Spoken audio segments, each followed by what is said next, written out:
A primeira característica é uma visão distorcida por uma sensação de falta de alternativa. Ou seja, é como se a pessoa estivesse num grande beco sem saída emocional dentro da perspectiva dela. Seja por uma questão de perda amorosa, perda financeira, perda de status, perda de uma sensação de pertencimento a uma determinada comunidade, a um determinado grupo. Ou seja, qualquer sensação crescente que uma pessoa tiver de afunilamento emocional, da visão dela como um todo, como não existe saída, isso pode ser um dos fatores preditivos. Segunda característica, de desesperança e falta de sentido. Isso pode ser uma coisa que isoladamente possa estar presente na vida de muitas pessoas, mas no caso da pessoa que potencialmente pode cometer suicídio, isso está mais presente. É como se a pessoa sentisse que não há resposta, não há razão de viver, ela não consegue visualizar qualquer sensação de melhora aparente, é como se ela tivesse isolada dentro da própria dor dela.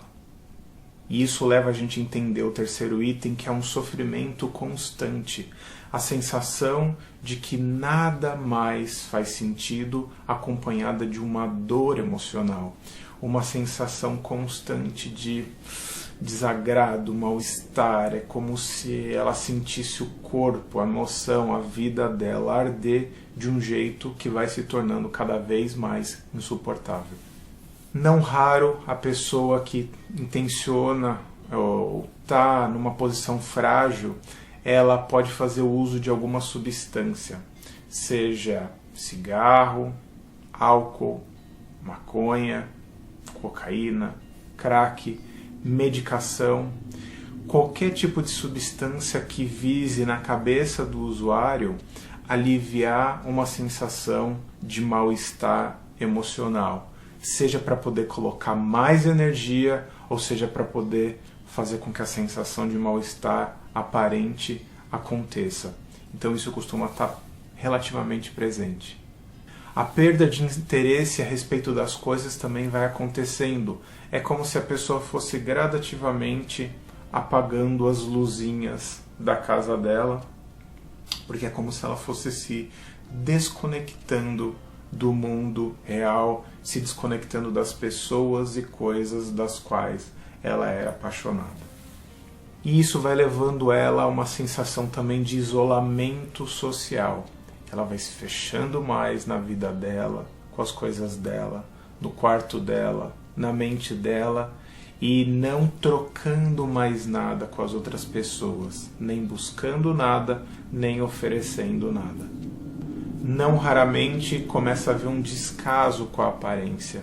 É como se ela tivesse gradativamente menos se importando com o que acontece do lado de fora e fosse desistindo, se isolando, e aí o cuidado da aparência, que também tem a ver com essa sensação de autoestima, de cuidado consigo, mas também com a preocupação com a visão e opinião dos outros, vai gradativamente desaparecendo e ela vai ficando cada vez mais descuidada.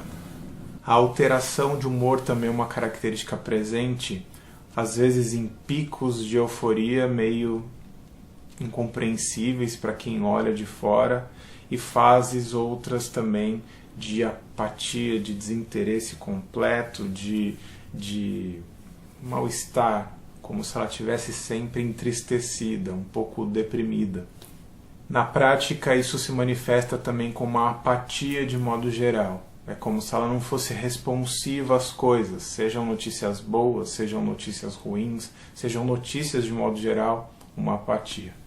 Algumas vezes a pessoa se envolve em situações de perigo, perigo contra a própria integridade física. Às vezes acidentes domésticos, às vezes acidentes na rua, descuidos. É como se a pessoa estivesse desconectada daquele senso de proteção, daquele alarme que a gente tem, que cuida que a gente fique fisicamente vivo. Em alguns casos, principalmente no caso de pessoas que são provedoras da família, ela vai se preparando financeiramente. É como se ela fosse encaixotando todos os bens, todas as finanças, deixando tudo mais ou menos preparado para aquilo que ela entende como a derradeira despedida.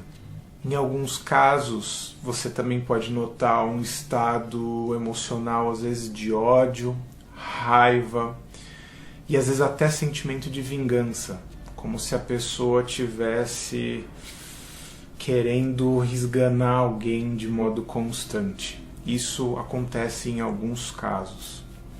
Por outro lado, algumas pessoas também manifestam vergonha, culpa ou raiva de si por conta de algum tipo de comportamento que ela considera inadequado, ruim ou prejudicial. É também possível perceber uma sensação de medo relativamente constante de perder o controle do próprio comportamento, das emoções ou da vida dela como um todo. E por último, um medo de se machucar ou machucar os outros. Pode parecer estranho, mas é como se esse tema tivesse sempre cercando essa pessoa. Parece que em alguma medida algo de perigoso vai acontecer. Curiosamente, quando a decisão do suicídio é tomada, a pessoa tem um certo alívio súbito, uma sensação de aparente bem-estar, porque na realidade o conflito, a angústia de morrer ou não já está finalizado. É como se ela tivesse decidido pelo destino dela. E aí as pessoas estranham. É como se fosse aquela melhora da morte. A pessoa tem um estado de alívio, de bem-estar, parece que ninguém se preocupa com aquilo e de repente vem o ato suicida.